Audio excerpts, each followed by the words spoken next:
Bismillahirrahmanirrahim. Assalamualaikum warahmatullahi wabarakatuh. Alhamdulillah alladzi bi ni'matihi tatimmus shalihat. Allahumma shalli ala Muhammad wa ala ali Muhammad kama shallaita ala Ibrahim wa ala ali Ibrahim innaka Hamidum Majid. Wa barik ala Muhammad wa ala ali Muhammad kama barakta ala Ibrahim wa ala ali Ibrahim innaka Hamidum Majid. Wa ba'd. Jamaah azani Allah wa iyyakum. Alhamdulillah pada kesempatan sore hari ini ya kita atas nikmat dan karunia dari Allah Subhanahu wa taala tentunya ya masih diberikan kesempatan ya kesehatan waktu ya untuk terus bisa belajar ya mengupgrade ilmu kita, khususnya ya pada kesempatan sore hari ini adalah ilmu tentang tata cara membaca Al-Qur'an ya. Insyaallah pada hari ini kita sudah sampai di makhraj ya taraful lisan ya, makhraj taraful lisan ya atau ujung lidah ya, ujung lidah. Sebelumnya kemarin kita sudah di sekarang ada di halaman 35 ya, 34 35 ya di buku dasar-dasar tilawah sahihah ya, bukunya kita mengambil banyak istifadah dari bukunya Ustadz Ganjar Abu Muhammad hafizahullah taala. Insyaallah pada kesempatan yang sebelumnya kemarin kita sudah menyelesaikan bagian-bagian yang tiga bagian ya, tiga bagian yang ada di lisan ya. Sekarang kita masuk di bagian lisan yang keempat, taraful lisan ya. Sebelumnya kemarin kita sudah di bagian huruf apa terakhir kemarin ya. Kemarin kita belajar huruf dod dan huruf lam. Ada di makhraj apa itu? Hafatul lisan ya, hafatul lisan ya, hurufnya ada dua yaitu huruf dod dan huruf lam. Kemudian sebelum hafatul lisan kita ada di wasatul lisan ya, wal wastu fajimus shinu ya, dan bagian tengah lidah itu ada di huruf jim, shin dan ya. Ya, kemudian sebelum wasatul lisan ya, kita sebelumnya juga bagian pertama di lidah itu ada aqsal lisan ya, bagian pangkal lidah. Pangkal lidah ini ada dua huruf yaitu huruf qaf dan huruf kaf ya. Huruf qaf dan kaf ya walaupun sama-sama di pangkal lidah tapi dia ada di makhraj yang berbeda ya, ada di makhraj yang berbeda. Nah, di bagian yang keempat ini ya, di bagian keempat bagian lisan yaitu tarful lisan, kita masuk di bagian yang paling banyak makhrajnya ya. Paling banyak makhrajnya, paling banyak hurufnya di bagian lisan ya. Kalau yang sebelum-sebelumnya ya satu makhraj atau satu bagian seperti aqsal lisan yaitu satu huruf satu makhraj, satu huruf satu makhraj.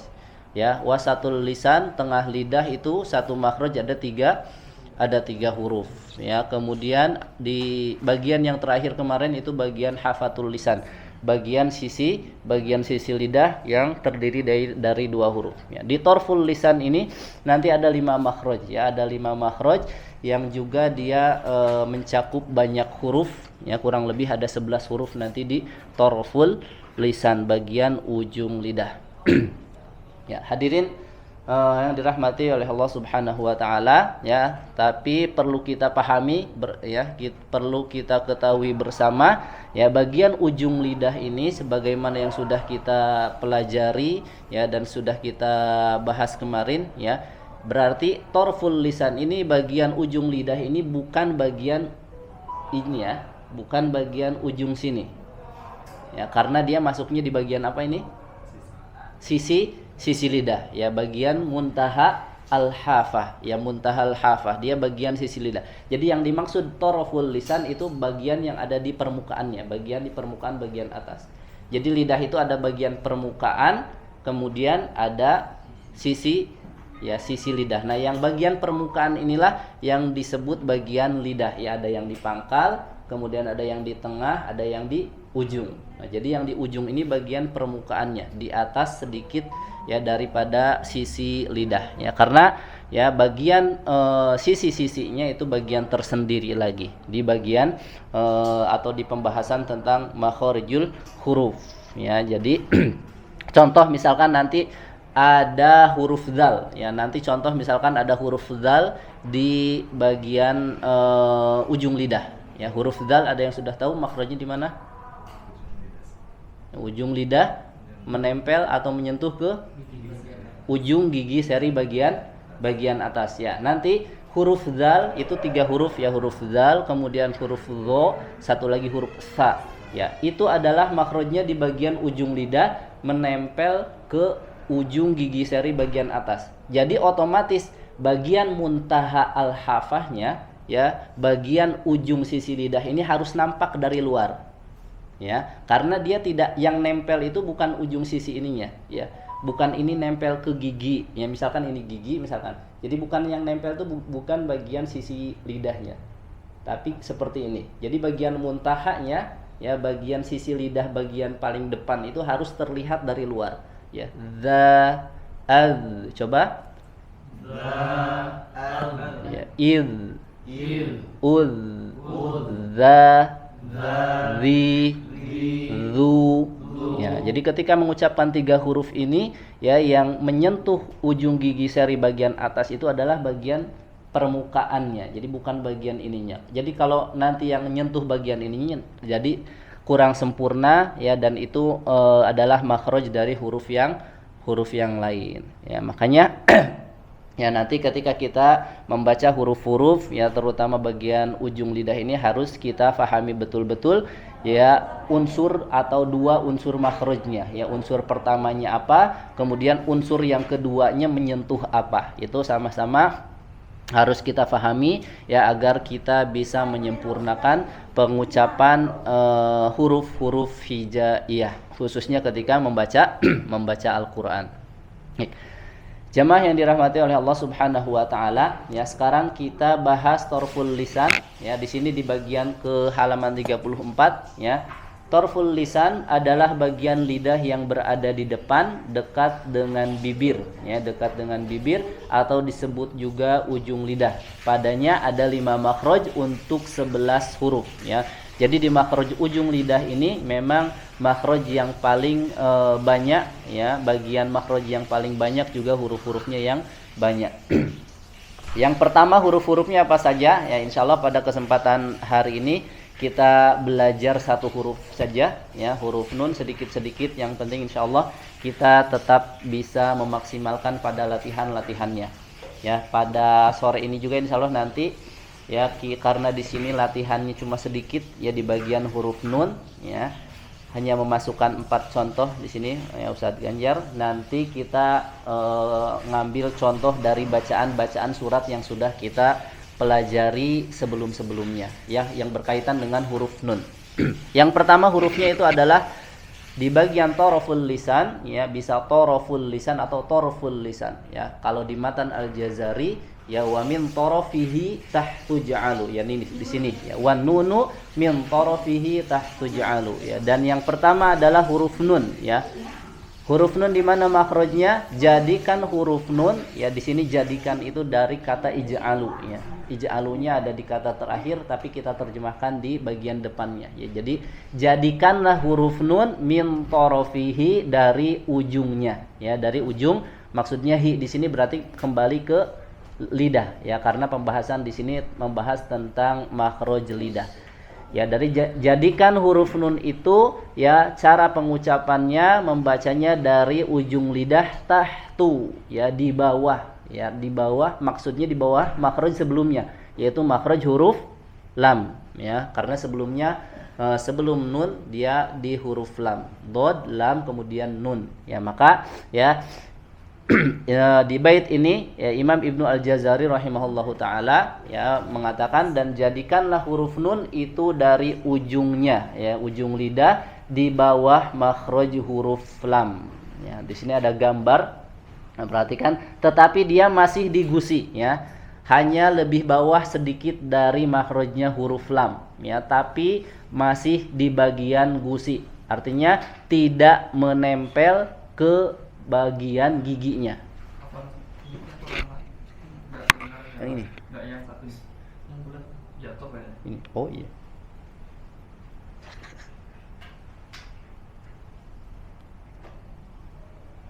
Ya. Jadi sekali lagi ya, untuk makhraj huruf nun ya itu adalah di bawah sedikit di makhraj huruf lam ya, di bawahnya huruf lam, tetapi yang perlu diperhatikan adalah masih di makhraj atau masih di bagian gusi, tidak menempel ke gigi ya. Perhatikan di gambar, jadi ujung lidah sama sekali tidak menempel ke bagian gigi. Jadi bukan na ya, na bukan ditempelkan ke gigi ya, tetapi ke gusinya. Ke gusinya di bawah huruf nun sedikitnya. Ya. Contoh ya, karena memang ini sangat berdekatan sekali huruf lam dan nun ya, dan bahkan nanti ada pendapat ulama yang insya Allah akan kita bahas setelah ini. Jadi ada kata, misalkan di dalam Al-Quran ada kata kulna. Coba sama-sama. Kulna. Setelah huruf lam sukun di situ ada huruf nun. Coba rasakan ya, lidah kita bergerak atau tidak. Coba kul na. Kul na. Bergerak? Ya, menurun sedikit ya. Tapi itu kalau dalam tempo yang sangat pelan, dipisah misalnya kul na ya. Ada kemungkinan ketika kita membacanya dengan tempo yang agak cepat, maka enggak kerasa perubahan atau perpindahan lidahnya. Jadi wa kul atau wa idz qulna bitu. Coba wa idz qulna bitu. Ya. Gimana ya kalau misalkan posisi lidah kita enggak berubah, enggak berpindah ya dari makhrajnya, dari ketika mengucapkan huruf lam dan ketika mengucapkan huruf nun. Kulna misalkan enggak berpindah, artinya dalam atau pada makhraj yang sama. Boleh atau tidak? Ya, boleh ya. Nah, kenapa boleh dalilnya? Ya. Boleh. Ya, insyaallah boleh. Ya, ketika kita mengucapkan atau membaca huruf lam dengan huruf nun pada satu makhraj itu dibolehkan. Ya, kenapa? Ya, karena ini kembali ke pendapat para ulama yang membagi jumlah makhrijul huruf. Ya, di awal sudah kita sampaikan, sudah kita pelajari bahwa makhrijul huruf itu ada jumlahnya berbeda pendapat. Ada yang mengatakan 17, ya, ada yang mengatakan 16, ada yang mengatakan 14. Nah, perbedaan itu salah satunya terjadi pada huruf ini, huruf lam dan nun. Ya, ada pendapat kalau yang 17 itu yang kita pelajari yaitu adalah pendapatnya Imam Ibnu Al-Jazari. Sedangkan yang 14 itu adalah pendapatnya Imam Al-Farra dan Imam Qutrub ya. Pada makhraj pada pendapat Al-Farra ini adalah meniadakan makhraj al-jauf ya. Kalau meniadakan berarti yang 17 jadi 16. Ya, yang 16 ini yang 3 makhraj disatukan. Ya, yang 3 makhraj disatu makhrajkan, yaitu makhrajnya huruf lam, huruf nun dan huruf ro. Ya, jadi huruf lam, nun dan ro ini menurut pendapatnya Imam Al-Farra dan Imam Qutrub itu berada pada makhraj yang sama ya. Jadi boleh ya di sini, makanya ya tidak begitu dipermasalahkan jika terjadi ataupun jika ada yang berbeda makhrajnya ataupun ada yang sama makhrajnya ketika mengucapkan huruf lam dan ro. Ya, bedanya di mana? Ya, kalau Imam Ibnu Al-Jazari ya dia lebih spesifik pada makhraj huruf nun ini, dia berada pada ininya tadi ya, di ujungnya, bagian permukaan ujung lidah ya. Jadi enggak ke huruf lam. Sedangkan huruf lam kemarin ya itu adalah ada di bagian adna al-hafah dan muntaha al-hafah, bagian sisi lidah agak melebar sedikit ya yang ujungnya.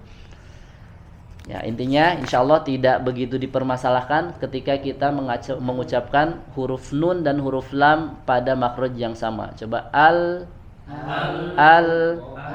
il, ul, an, in, un, ya, tidak dipermasalahkan ketika kita membacanya sama ya karena memang ada pendapat dari para ulama yang mengatakan bahwa lam dan nun itu pada makhraj yang sama ya. Ya apalagi memang nun dan ro ini dia memiliki sifat yang sama ya, memiliki sifat yang sama itu diantaranya adalah bainiyah atau tawassut ya. Hanya bedanya kalau huruf lam ini ya ketika dia suaranya ujung lidah atau hafah bagian ujung sisi lidahnya menempel ke bagian gusi, dia suaranya mengalir lewat samping inhiraf ya. Ya karena ujung lidahnya menempel ke bagian gusi jadi tidak bisa keluar suara, makanya suaranya lewat samping, ada inhiraf sifatnya. Kalau nun dia bedanya dia keluar suaranya dari hidung ya, dari pangkal hidung ya, karena dari segi makhraj otomatis dia tidak bisa mengeluarkan suara karena tertempel huruf ujung lidahnya ke gusinya. Coba an. Nah, jadi yang keluar suara bukan dari sini karena memang tertutup ya, makhrajnya tertutup, makanya keluarnya lewat hidung ya. Makanya huruf nun ini dia berbeda dengan huruf yang lain, dia memiliki dua makhraj ya, memiliki dua makhraj, yaitu yang pertama tadi ini di bagian torful lisan, yang kedua makhraj yang keduanya adalah makhraj al khayshum, yaitu makhraj yang terakhir al khayshum, rongga hidung ya. Dan nggak bisa ya kita nggak bisa dan nggak boleh ya, nggak boleh kita mengucapkan huruf nun sukun ya tanpa mengeluarkan atau tanpa suaranya keluar dari makhraj al khayshum atau dari gunnah, karena dia memang sudah sifatnya sifat asliyah. Sifat asliyah huruf nun itu diantaranya adalah dia memiliki sifat gunnah. Coba in, un, ya, mengalir suaranya dari hidung ya, dari rongga hidung atau al khayshum ya. Makanya perhatikan juga ketika kita membaca surat Al-Fatihah ya misalkan ya.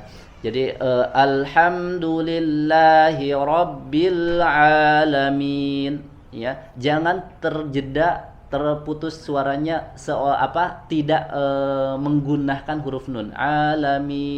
Alamin ya, tidak boleh seperti itu, harus disempurnakan gunnahnya, sifat gunnahnya.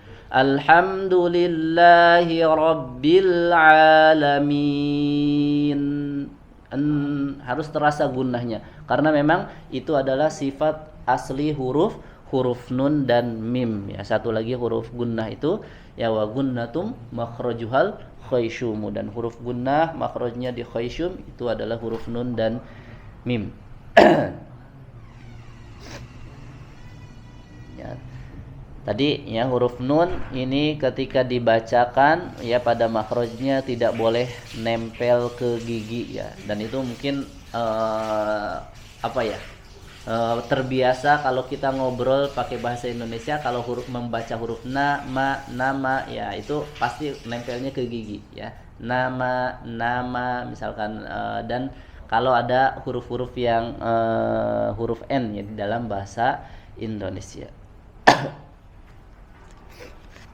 Nah itu masalahnya itu adalah ketika harokatnya sukun ya.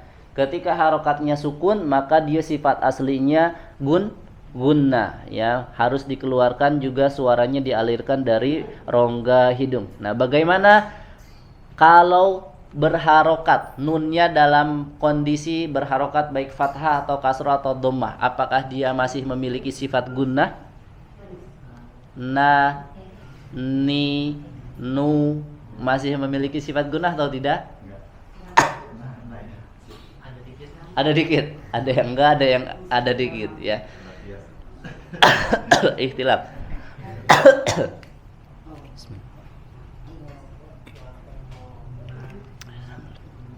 Ya, begitupun para ulama ya, para ulama pun berbeda pendapat ya mengenai sifat gunnah pada huruf nun ketika berharokat ya. Memang tadi pendapatnya ada yang mengatakan tidak Ya, ada yang mengatakan tidak ada gunnah ketika huruf nun atau mim dalam keadaan berharokat. Na, ni, nu. Jadi ketika dibaca tidak boleh masuk ke rongga hidung suaranya. Ya, ada juga pendapat yang mengatakan ya memang masih ada sifat gunnahnya tapi hanya sedikit ya. Ada sifat gunnahnya tapi sedikit ya. Kalau dari Ustadz Ganjar hafizahullah taala ya, penulis buku ini dasar-dasar tilawah shahihah ya, beliau mengambil garis tengahnya ya, mengambil garis tengahnya gimana sifat gunnah yang ada pada huruf nun berharokat ya. Itu adalah garis tengahnya di awal ketika mau mengucapkan huruf nun berharokat, di awalnya itu ada gunnahnya. Misalkan misalkan ya, kalau diperlambat temponya berarti ni, nu. Nah, tetapi ketika harokat ya, ketika sudah berpindah di harokat, maka sudah tidak ada gunnah lagi. Sudah tidak ada sifat gunnah lagi ketika berharokat, karena sudah dipelajari sebelumnya ya. Kemarin harokat itu punya makhraj. Harokat punya makhraj. Kan ada yang kita kenal adalah makhrijul huruf ya, makhraj setiap huruf. Kalau harokah ada di mana makhrajnya? Ya, dia makhrajnya mengikuti al-jauf ya, mengikuti al-jauf. Sedangkan al-jauf harus keluar dari rongga yang meliputi tenggorokan sampai ke mulut. Nah, otomatis ketika berharokat na, ni, nu, ketika berharokat sudah tidak ada lagi sifat gunnah. Jadi na, coba ni, nu. Ya, jadi yang salah ya, jangan sampai salah ya, dan sering memang agak sedikit sulit ya, terutama bagi sebagian orang yang mengucapkan atau membaca huruf na ini masih banyak yang dari awal sampai terakhir masuk gunnah semua. Na, ni, nu, ya masuk hidung semua. Nah, karena sifatnya gunnah katanya ya. Padahal ya ketika berharokat sudah hilang gunnahnya atau si al-khayshumnya. Jadi ketika na, ni, nu, ketika harokatnya sudah tidak ada sifat gunnah lagi ya. Jadi jangan na, ni, nu ya. Di awal juga sudah kita pelajari di awal itu ya, bahwa pernah disampaikan setiap huruf yang berharokat fathah, khususnya yang sifatnya istifal ya, lawan dari isti'la ya, cara mudahnya yang bukan vokal huruf o ya, maka harus dibaca suaranya sama ya. A, coba ba, ta, sa, ja. Nah, harus sama ya, semua pengucapan huruf-huruf ketika harokatnya fathah suaranya ke bawah. A, ba, termasuk huruf na, coba na. Kalau ada orang yang baca misalkan ana, beda suaranya? Beda. Padahal harus sama karena dia harokatnya sama-sama fathah. Misalkan wala ana, na-nya masuk semuanya ke hidung. Ya, itu udah berbeda lagi suaranya. Ya, maka ya harus sama. Misalkan a, coba na, ana, bana. Ya, suaranya harus sama. Ba, na, sama-sama tidak boleh masuk ke hidung. Ya, wallahu taala alam bisawab. Kecuali kalau hanya sedikit ketika mau mengucapkan huruf di awalnya saja. Ketika sudah berharokat maka sudah tidak masuk ke bagian makhraj rongga mulut. Ya. Baik. Kita masuk di latihan. Silahkan kita latihan di halaman 35 ya. Bisa nanti dibaca di sini keterangannya ya. Ketika ujung lidah menyentuh gusi ya, ujung lidah menyentuh gusi bukan gigi ya, maka makhrajnya tertutup ya, tadi tertutup ya, maka harusnya udah tertutup, nggak bisa keluar suara. Maka ketika kondisinya seperti ini, suara kan harus keluar tuh ya, mau keluar ya, maka dia cari rongga yang lain ya, yaitu rongga mulut. Yang suara ini dinamakan dengan gunnah. Jadi huruf nun berada pada dua makhraj, yaitu ujung lidah ya, taraful lisan, dan rongga hidung atau al-khayshum. Coba an, in, un, na, ni, nu. Baik, kita masuk di potongan-potongan ayat.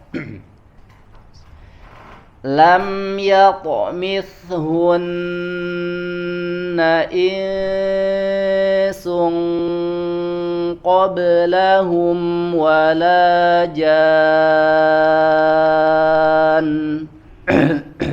Lam yatmithunna insun qablahum wala jan. Kita ulangi. Lam yatmithunna insun qablahum wala jan.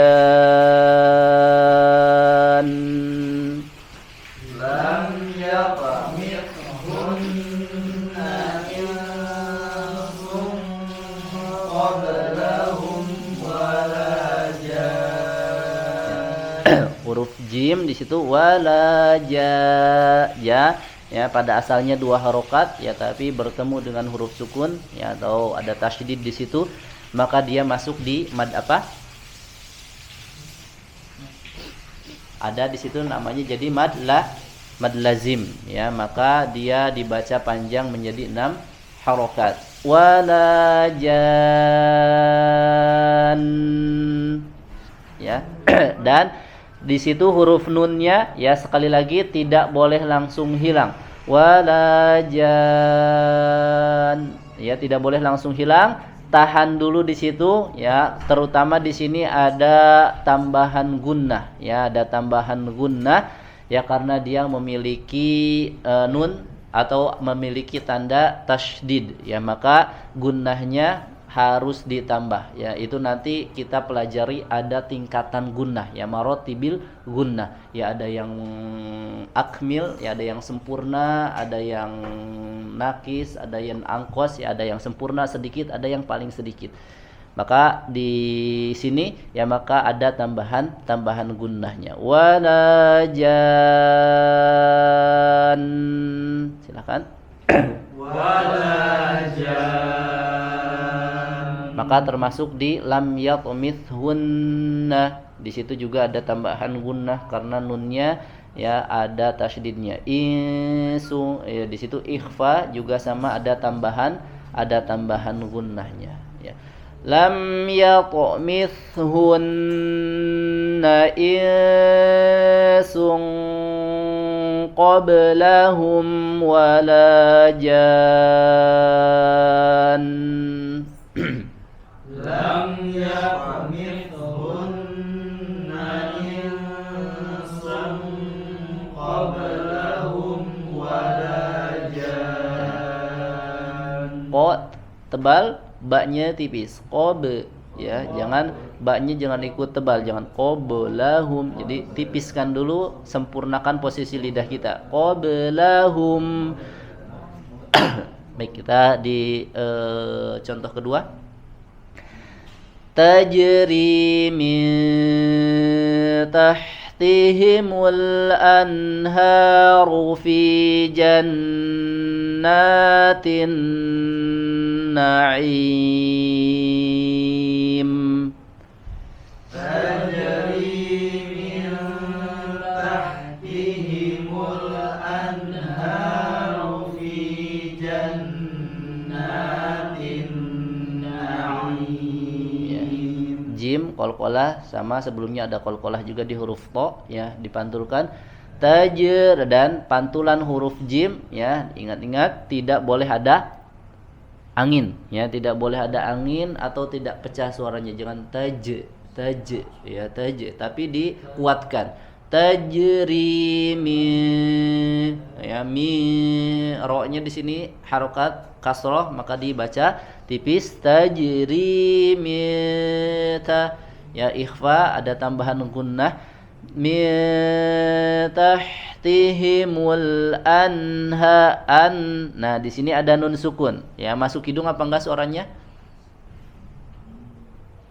Masuk ya, karena nunnya sukun. Karena nun sukun memang sifat aslinya adalah gunnah, jadi harus masuk ke hidung. Nah, catatannya ya, masuk ke hidung tapi tidak ada tambahan gunnah dia sifatnya gunnah tapi gunnahnya asliyah, hanya sedikit saja, ya nakis, ya, yaitu tingkatan yang sedikit, ya, maka tidak boleh tambahan, ada tambahan gunnah. Misalkan tajri min tahtihimul anharu, ya, tidak boleh ditahan, tidak boleh ada tambahan karena dia tidak ada sebab yang membuat dia ada tambahan gunnah. Sebabnya ya diantaranya tadi ya ada tasydid. Kalau di sini tidak ada, hanya nun sukun, maka dia masuk hidung tapi tidak ada tambahan gunnah. Ya, gunnahnya hanya sebentar. Anharu langsung. Hanya disempurnakan makhrajnya saja. Tajri min tahtihimul anharu fi jannatin na'im. tajri min tahtihimul anharu fi jannatin na'im. Baik. Lanjut. Inna ansha'nahunna insya'a. Inna ansha'nahunna insya'a. Di sini panjang apa enggak? Pendek. Panjang apa pendek? Panjang 2 harokat. Masya Allah, barakallahu fiik, ya. Panjang dua harokat, ya, karena kaidahnya setiap ada fathatain di akhir, ya, maka dia jadi iwad, ya, jadi iwad, ya, dan dia harus dibaca panjang dua harokat, kecuali kalau fathatainnya ada di tak marbutoh. Ya, kalau ada di tamar butoh jadi tetap enggak dibaca panjang, tetap harus dibaca menjadi huruf H, ya. Biasanya kalau di ayat ditambah alif kan? Nah, itu pengecualian, ya. Setiap fathatain di akhir, ya, semuanya ada alif kecuali di hamzah. Kenapa? Itu masalahnya berhubungan juga dengan rosem, ya, dengan penulisan, ya, ilmu rosem, dan itu saya juga kurang memahami, ya, tapi itu berhubungan dengan ilmu rosem penulisan mushaf Al-Qur'an, ya. Kalau kata Ustadz Ganjar itu memang dari dulu itu nggak ada huruf hamzah. Jadi nggak ada huruf hamzah. Ketika di akhir-akhir mungkin seperti ini, ya. Kemudian setelah ini ada yang memberi tanda hamzah. Wallahu alam, yaitu berhubungan dengan ilmu rasam atau penulisan Al-Qur'an, ya. Tapi tetap harus dibaca panjang 2 harokat. Seperti misalkan ma'a, ya, seperti di dalam surat Al-Baqarah dan banyak, ya, di surat-surat. Pokoknya ketika ada fathatain di huruf hamzah dan kita waqaf di situ, maka harus dibaca panjang 2 harokat, ya, menjadi iwad atau mad iwad.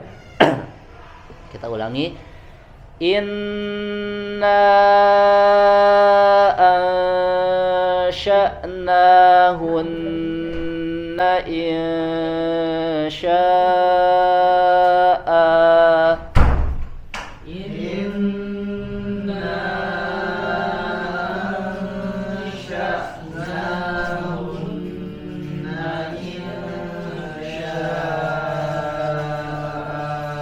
Sambil sambil mengingat pelajaran yang sudah lalu, juga sambil kita fokus di huruf nun, ya, karena kita sekarang lagi latihan di huruf nun, ya. Jadi makhrajnya tadi sama dengan huruf lam, ya, atau di bawah sedikit dari huruf lam.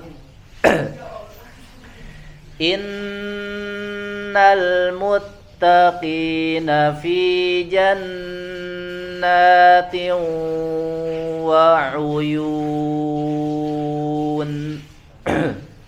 Innal muttaqina fi jannatin wa 'uyun. Ya, ada huruf nun 2 yang bertasydid, ya, maka ditahan, ada tambahan gunnah, kemudian jannatin wa idgham bi gunnah, ya. Makanya di sini idgham bi gunnah, idgham dengan gunnah. Kenapa ada gunnahnya? Ya, ada sebelum huruf waw. Ya, gunnah itu sifat asli dari huruf apa? Nun dan mim. Ya, karena di situ ada jannatiu, ada harokat atau bukan apa? Ada kasrotain ya, tanwin ya. Tanwin itu bunyi daripada huruf nun. An, in, un, ban, bin, bun. Makanya nanti pada hukum-hukum tajwid ya, ketika ada huruf nun dan mim sukun ya ketemu dengan huruf-huruf yang lain itu ada hukum-hukumnya. Karena di situ ketika tiwa seolah-olah di situ ada dileburkan huruf nun sukun bertemu waw. Makanya ada idgham bi gunnah karena di situ ada sifat asli dari huruf nun ya. Berbeda misalkan ketika tanwinnya bertemu dengan huruf lam ya, atau nun sukunnya bertemu dengan huruf lam. Fa may ya'mal mithqala dzarrat, apa yang huruf lam? Milladunka ya, atau milladunhu. Milla. Kenapa di situ idgham bila gunnah? Ya, karena ada lam. Karena ada lam atau yang menjadikan huruf nun sukunnya tidak dibaca, artinya dileburkan secara sempurna ke huruf lam. Bunyi huruf nunnya tidak dibaca. Ya otomatis sifat gunnahnya juga hilang. Jadi milla langsung atau ar-ra'ahus taguna ar-ra'ahus. Maka ketika gunnah kepada huruf lam dan ro maka tidak terjadi gunnah ya, karena sifat atau nun sukun di situ di dalam kalimat situ tidak ada atau dileburkan ke huruf yang lam dan ro tadi. Baik, Bang Zul silahkan. Dari sini. Oh, dari sana. Ada kabar ke sini. Baik, dari dokter silakan. Dari halaman 35, Dok. Baris pertama. Lam yatmithunna. Oh, dari anak boleh. Lam dari Naam. A'udzu billahi minasy syaithanir rajim. Bismillahirrahmanirrahim. Lam yatmithunna insun qablahum wala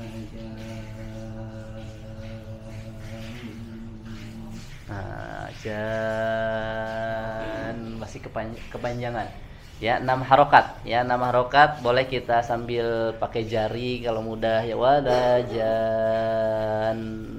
Jadi tidak boleh terlalu panjang juga, kita bisa mengukur kadarnya ya, karena setiap mad, setiap huruf itu punya mizan ya, punya mikdar ukuran tertentu ya, ada yang 2 harokat, 4 harokat, 6 harokat. Maka kita juga harus bisa ngira-ngira ya, kalau udah 6 harokat berarti tidak boleh dilebihkan lagi. Walajan, tapi itu juga berhubungan atau berkaitan dengan suratut tilawah, berhubungan dengan kecepatan membaca. Kalau kita tempo membacanya memang agak pelan ya berarti lebih lama. Kecuali kalau misalkan kita tingkatan yang tempo membacanya cepat, hadar misalkan, maka 6 harokatnya juga berbeda. Walaja, atau kalau saya dulu di talaki sama Ustadz Satria ya, salah satu di tim Al-Jazari juga di Bandung, itu cara mudahnya pakai ini apa? Kalau ada kan di ayun ya, di ayun atau pakai satu garis. Misalkan 2 harokat tuh wala, kalau kita udah dari bawah ke atas berarti 2 harokat kan. Wala berarti udah mentok, jangan tambah ke atas lagi. Kalau berarti kalau 6 harokat gitu, ini 3 kali inilah, 3 kali beloknya. Misalkan lam yatmithunna insun qablahum wala jan. Seperti itu. Buat ngira-ngira aja. Nggak mungkin juga kalau kita lagi sholat kan sambil kayak gitu, nggak mungkin. Dikira-kira aja. Kalau coba ulangi lagi sekali, Dok. Lam yatmithunna insun qablahum wala jan. Barakallahu fiik. Termasuk gunnahnya juga sebetulnya ya nanti disesuaikan ya, dan itu juga tergantung ke talaki kita, ke guru atau ke syekh ya, tingkatan atau lamanya kita menahan huruf yang ada gunnahnya. Barakallahu fiik. Cukup dulu, silakan Dok. Baris kedua, Dok. Taib.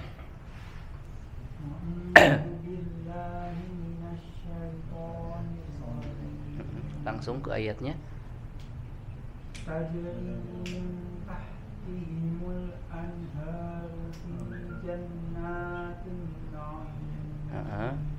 Kita fokus di sini yang ada huruf nun sukun ya, yang terutama yang ada bacaan atau tambahan gunnahnya harus ditahan ya. Ada ikhfa di sini dan ada gunnah di huruf nun bertasydid. Tajri min ta, di situ ada nun sukun bertemu ta, dan ini salah satu sebab yang menyebabkan harus adanya tambahan gunnah. Minta, jadi jangan cepat-cepat minta enggak gitu, tapi ditahan dulu. Yang kedua fi janna sama di situ juga ditambah gunnahnya. An-naim, yang ketiga juga sama. Ulangi dok.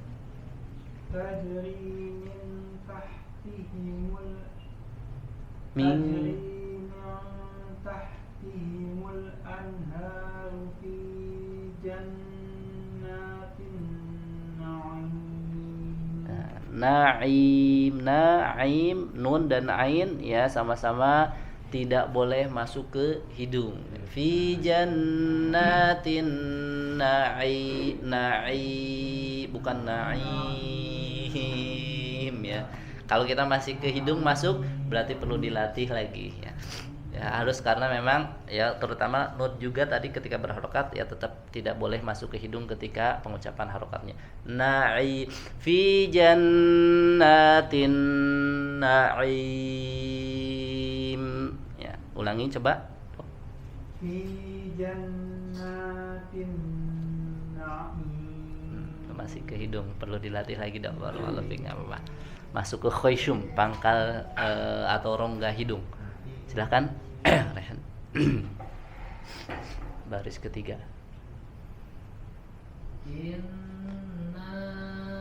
Tidak boleh ada in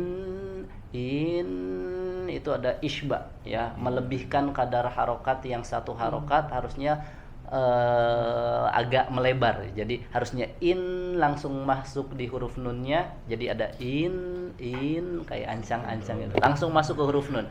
Inna, seperti itu. Inna masih. Inna ansha'nahunna insya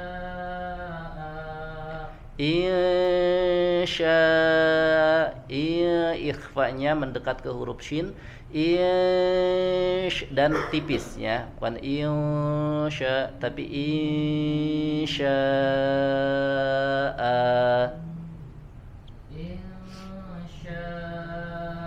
Nah sama, ini juga langsung jangan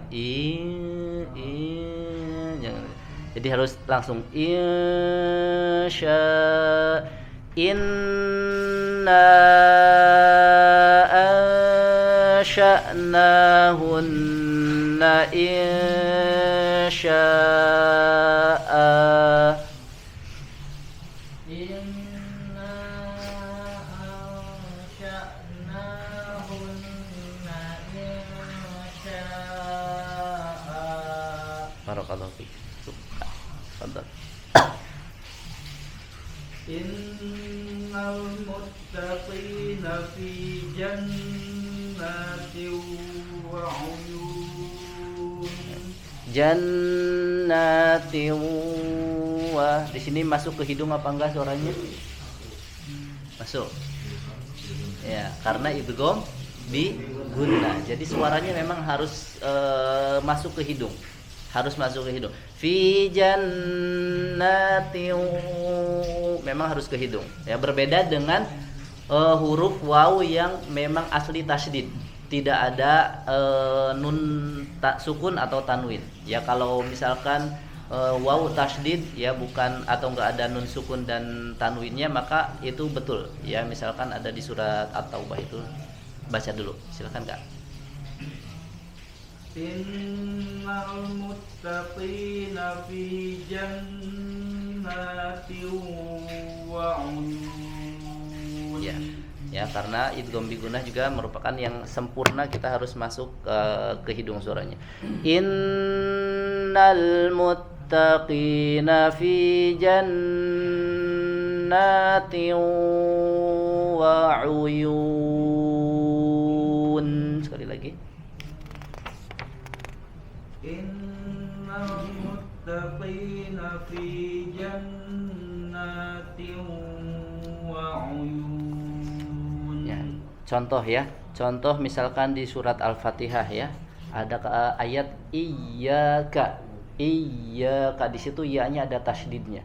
Tapi tasydidnya bukan disebabkan karena nun sukun atau tanwin. Jadi tidak boleh ditahan. Jadi tidak ada gunnah di situ. Jadi iyyaka, iyyaka, berbeda dengan tasydid pada huruf ya yang disebabkan oleh idgham ya nun sukun. Misalkan famaya, famay, maka harus masuk ke hidung dan ditahan. Famay ya'mal mithqala dzarratin khairan yarah. Ya, tapi kalau tidak ada nun sukun atau tanwin, maka pada ya tasydid ya, termasuk wawu tasydid juga jangan ditahan. Misalnya jangan iyyaka na'budu wa jangan seperti itu. Karena di sini tidak ada gunnah. Itu contoh saja. Barakallahu fik. Cukup. Silakan terus dari baris pertama lagi. Lam yaqmithunna insun lam yaqmithunna insun qablahum wala jan. Pokoknya qalqalah ditebalkan lagi. Lam yaqmithun, isti'la dan itbaqnya disempurnakan. Lam yaqmithunna insun qablahum wala jan. Wala jan, tetap harus ditekan dulu. Jadi jangan wala jan seolah-olah tidak ada tasydid. Dia gunnahnya ada, tapi tasydidnya kurang. Ya kan di situ ada gunnah dan juga ada tasydid. Jadi tetap harus ditekan dulu. Wala jan, baru sempurnakan gunnahnya. Ya. Lam yaqmithunna insun qablahum wala jan. Nah, ya harus disempurnakan tasydidnya, tekan, baru kemudian ada gunnah di situ. Silakan Kak, ayat pendek aja Kak. Yang baris ketiga. Inna ansha'nahunna. Inna ansa. Ada hamzah di situ. Ansha'nahunna insya'a. Inna ansha'nahum. Inna ansha'nahum. Gak apa-apa, lanjut. Ulangi dari angsya'na. Ansha'nahunna insya'a. Ansha'nahunna insya'a. Tinggal disempurnakan nanti sifat gunnahnya ada si tambahan ya. Termasuk insya, di sini mad apa? Mad wajib ya. Berapa harokat mad wajib? 4 sampai 5. Dia menyesuaikan dengan mad jaiz juga ya. Kalau di Hafs an Asim ya, di qiraah Hafs an Asim yaitu dari 4 sampai 5 harokat ya, termasuk mad jaiznya juga. Silakan. Yang bawah Ustaz. Yang bawah terakhir. Innal muttaqina fi jannatin wa uyun. Yang huruf qaf ya tidak boleh terlalu, kalau bahasa Sunda atau apa ya, lekoh ya. Lekoh. Jangan lekoh, bahasa ngepaham enggak? Jangan qoi jadi seberlebihan gitu ya. Jadi innal muttaqi qi ya sampai berlebihan itu dihindari ya, sempurna. Yang penting di dekat huruf kaf, dia di pangkal lidah. Nah, innal muttaqina silakan. Innal muttaqi Masih lekoh apa lekoh? Innal muttaqina fi jannatin wa uyun. Sudah tipis ya, sudah agak dekat tapi perlu tetap ditebalkan. Muttaqi, walaupun huruf qaf ya ketika harokatnya kasroh maka ketebalannya berkurang ya, tidak seperti harokat fathah atau dhammah. Kalau ki agak sedikit berkurang. Innal muttaqina fi jannatin wa uyun. Innal muttaqina fi jannatin wa uyun. Baik, coba sama-sama nanti saya dulu di yang terakhir ya. Innal muttaqina fi jannatin wa uyun. Innal muttaqina fi jannatin wa uyun. Ya, ingat-ingat, hati-hati jangan sampai kita memanjangkan jadi langsung harusnya ke tasydid. Itu isba, yaitu salah satu yang harus diperhatikan ya, dihindari ketika kita membaca Al-Qur'an ya. Wallahu taala alam bisawab. Baik, hadirin yang dirahmati oleh Allah Subhanahu wa taala, untuk pertemuan sore hari ini insyaallah kita cukupkan dulu ya, insyaallah satu huruf. Semoga yang sedikit tetap bisa kita ambil banyak faedahnya, tentunya dengan banyak latihan ya, karena begitulah kita belajar Al-Qur'an, harus terus diperbanyak latihannya. Kita akhiri wasallallahu ala nabiyyina Muhammadin wa ala alihi wa sahbihi wasallam. Kita tutup subhanakallahumma bihamdika asyhadu an la ilaha illa anta astaghfiruka wa atubu ilaik. Assalamualaikum warahmatullahi wabarakatuh. Waalaikumsalam.